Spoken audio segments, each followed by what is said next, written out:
What is up, everybody? Welcome back to a new video. Today we're going to be going over latest Showdown event, Web of the Empress. Thanks to Crytek, I got early access to this build and I managed to cook this video for you in advance.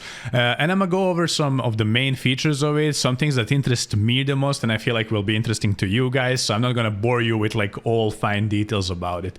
There's also going to be timestamps, so feel free to navigate however you want through the video. As soon as you boot up the game, you're going to be greeted by this screen here, which showcases the new Hideout. Then we have the Bileweavers NEW AI. I'm going to go over in a bit. Tarot cards, huge new mechanics, ton of fun, and I really want to see how people play around them. And the Destiny's Dial, which is something like a gamble machine we had during the circus. And if you want to see these details as well for yourself, when you're in this Battlepass tab, you can just press X and quickly go over them as well, look into that. Pledge mark system, some of you are familiar with it. If you guys are not, also you can find out about it here. As I said, I'm not going to bore you with details and read all of this for you here. And how to collect these event points that you can farm and spend in-game. Let us start with tarot cards in no particular order, just how they're sorted here. The first one here is Chariot card. Many of you already seen it in that first teaser, but it wasn't really clear what it does. Now we know it's gonna swap extraction points with the one new extraction in the middle. This is how it looks like, and it's locked unless you use the card. Only 2 extraction points are available as well, so it's just gonna randomly switch them. And it lasts 5 minutes on the global cooldown. So if you use it or somebody else use it, you can just spam it and non-stop randomize extractions to be bothered to the whole lobby in a way. And it's also at the cost of 1 of your health chunks. So use this one kind if you have recovery shot, remedy, on any of the how to say restorations available to you is probably the safest way. Or if you know that the extraction is safe, there's nobody nearby and you can just leave in the next 30 seconds. Alright, next one is the Devil. That one reduces the sway and spread for the weapons, except for the shotguns, until your hunter is down, and then it destroys additional health chunk to you. So it's, you know, some of these cards have ups and downs and some price to pay later. I didn't get to play around with this one too much. If some of you are familiar with the circus crack shot that we had, I think it's gonna be pretty much comparable to that one. I played around in the shooting range a bit with it, and on the new weapon, the scarce weapon we're gonna go over later, the Wildland, it reduced the spread quite a bit and I was able to snipe these dummies. Also the sway on the Deadeye scopes wasn't that much noticeable and it was easy to click heads with it. So I think the Devil card is probably gonna be used with some loadouts more than the other. We're just gonna see how the meta develops and how available the cards are to us. Next one, the Empress. Pretty good card, and I think me as a solo player as well will really like this one. For a long while now I've been complaining that Necromancer is tough to replenish and you gotta rely on randomness or a chance to find it in a game once you get downed. So this one's gonna be interesting now. It grants you Catalyst, Necromancer, and 1 random burn or scare straight. It's not only good for solos, this is even like even better for the teams, because you can get a remedy on top or Relentless or who knows what. But all around, I'm really just happy to have Necromancer once I get downed in a random trade or a spawn fight as a solo. One thing that I noticed is pretty good, the Fool paired with the Empress. If I happen to have another Fool in the pocket, I can copy the Empress and get another Necromancer in return, for example. You can't, of course, spam them, but if you're lucky enough to have this too as a solo player, it's pretty neat. However, also, yeah, the Fool, now that we are on to the next one, it copies the last tarot card you used in a mission. So this one, you can just get creative. You can use it with any of the other ones. Of course, you can spam it with an extraction one, because that one has a global cooldown, but there is others that will heal you, get you some benefits of the buffs, for example. We'll go over them, so you'll just see what the creative brain of yours can do with that one. But yeah, my main use is probably going to be combining it with Empress just to get another burn of the Necromancer or another scarce trace. All depends on the situation. Alright, next one, the Garden. We've seen it in a teaser as well. Fully heals and removes poison, bleeding, and burn for you and your teammates. Quite fast use of this one. It can be a clutch maker card, kind of good support card. I really look forward to see this one used in some like crazy tough clutch scenarios. Next one, we're just gonna move on to the Hanged Man. Allows you to spectate the nearest enemy hunter for limited time. They will hear warning afterwards.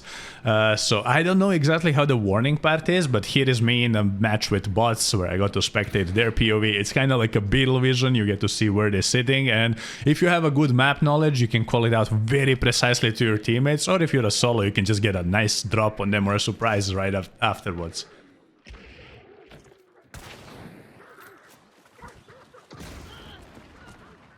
Next one, the Judgment, is pretty straightforward, just doubles the time of your current buffs and reduces your hunter's HP to 1. You can of course be healed over time. I would probably use this one when you're next to the 4-shot boon, you have them pledges to spend, or next to the medkit.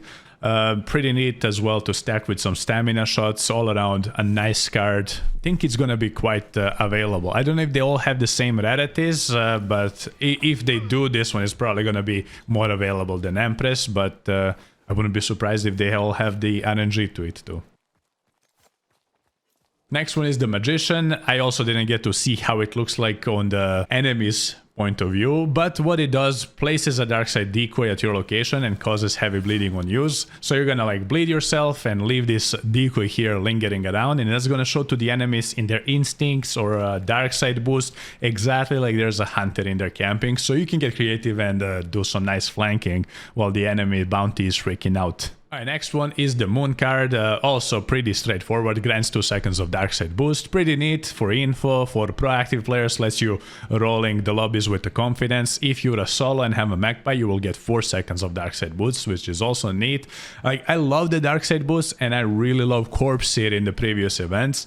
However, I feel like getting dark side just everywhere nowadays is putting even less value on the bounty, and I really hope that devs will cook something to make bounties desirable again in the future, because I'm gonna be racing others to go to the hideout now. I can care less if I get to kill Butcher or not, for example. Alright, next one over here is the Sun. Grants an increased regeneration buff for 60 seconds. So this one is also like a clutch maker card, because regen is very fast. If you're getting in a fight, you're ready to like storm the lair or something, you pop this card and you're gonna be, well, you can still be one-tapped by the shotguns, but if you're getting in some like long taps and whatnot, this one is gonna just keep your health juiced up.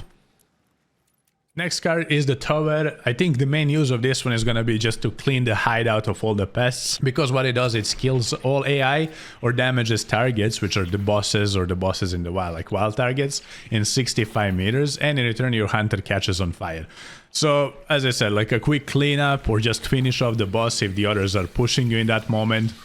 But I don't think this card is gonna be like that much of a game changer compared to some of the other ones. And the last card here is the World, pretty much like the Master Clue in the past, just reveals all boss targets, which honestly, I don't know why anybody would even bother with the boss targets unless you really just want to like go in and out, because there's so much more in the game now to do that is not tied with the objective, and I don't know how I feel about that. I still loved doing the objectives and prioritizing the bounty hunt in the game mode that's called bounty hunt. But yeah, I can't see myself rushing the bosses when all of these goodies and the cash registers are chilling in the hideout. The way you find tarot cards, they are scarce items and you can only find them in the mission. 3 of them are guaranteed to be at the hideout.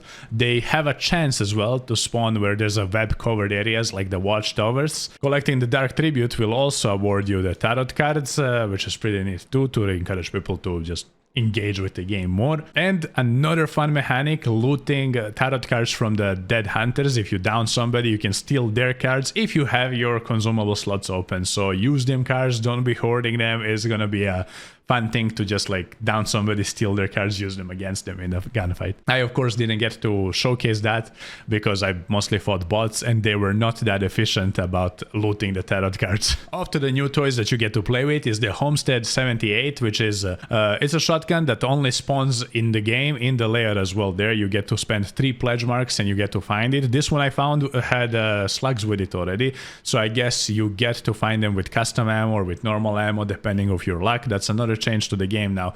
The weapons that spawn in the towers or everywhere around the map will have custom ammo or have a chance to have custom ammo in them.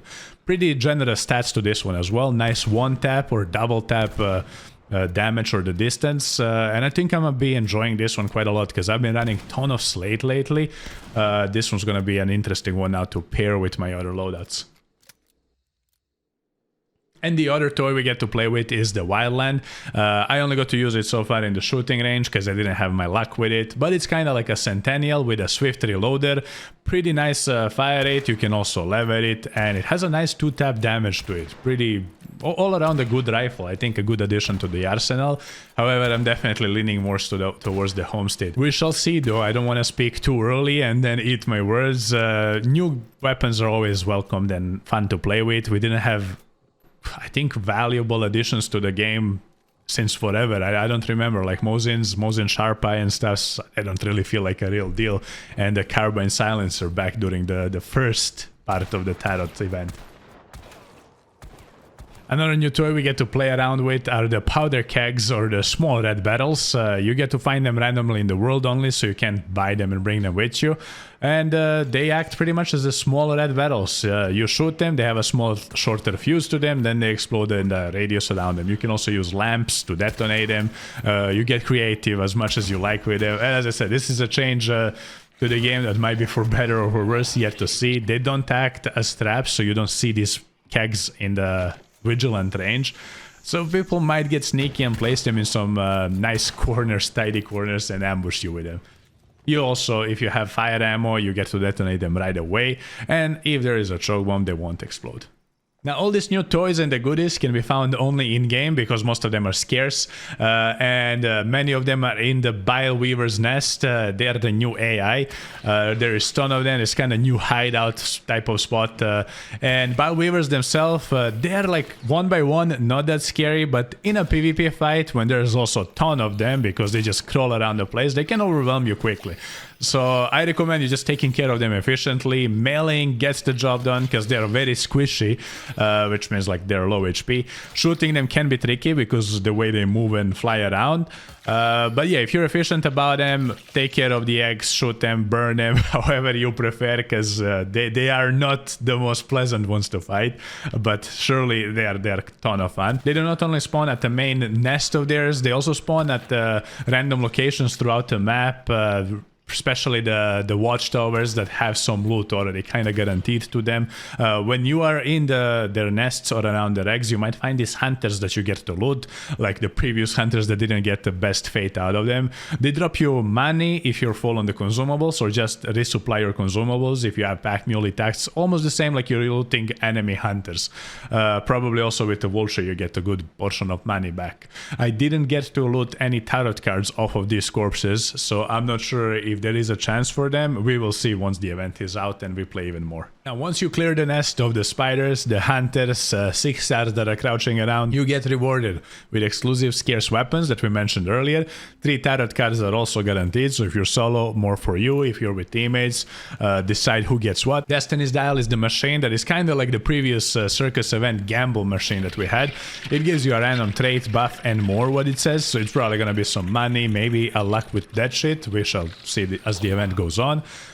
Scarce and burn traits spawn there as well, a restoration kit, ammo resupply box, 4-shot boon, XP, and dark side envelopes.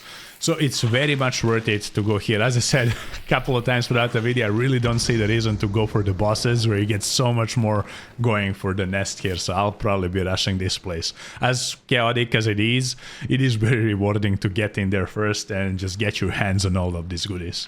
One more thing I noticed while I was recording this and running around the map, came back to nest and the spiders respawned in there. So don't know what the timer is yet. There's gonna be info probably in the comments or in the patch notes once this goes live. But you can't really be chilling in the nest unbothered for a long while. Or at least like bring enough fire to take care of the spiders. Now for the final chapter of the video, we can go over the cosmetics, the battle pass. For me personally, not really crazy battle pass. I like the vibe with some of the skins, the aesthetics of them as well. The copy paste is there still, and the inspect animations are really still just like underwhelming in a way. They're cool, but lack of revolver spins, just tossing stuffs around and whatnot, it's not really my vibe. The new Headsman 2.0 as well coming in, and the Empress herself looking neat, kind of goofy with this like hair, we can say.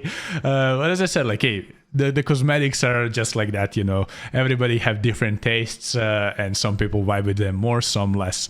I can click through them quickly if you want. We have new Mosin variants, Vetterli vibe to it as well. There's Marathon with this like skulls, bones on it as well. 6-star touching Mosin animation. And this one's pretty neat. I really like this detail on it, on the Vetterli. Kinda out of place with this one, but I guess we will have the event running almost till Christmas. And we're gonna have, I want to show you the hunter that is separate, is not part of the battle pass. He is one that I really vibe with. Now we have this one as well. The Bullet Jam teaser. And another Mosin and Vetterli variants that are looking pretty much the same. All around, yeah, I mean, it's cool. It's cool. As I said, it's cosmetics. It's all matter of taste. Some people like one more than the other. Here is the Death Mask. This one, however, is more up my alley. I don't know. I kind of like the spookiness to it, kind of those Halloween vibes. And also a clean freaking look, clean outfit to him. Pretty neat and nice custom character, kind of, how to say. I love when they have a ton of accessories on them. So a new main for a short while. You'll see him on some of my thumbnails. Hope you enjoyed this video. Hope I was informative enough, quick and efficient, as I like to be. If you did, make sure to leave a like, comment down below and subscribe. Stop by my Twitch. I'm live there every day, and I'll see you in the bayou. Take care.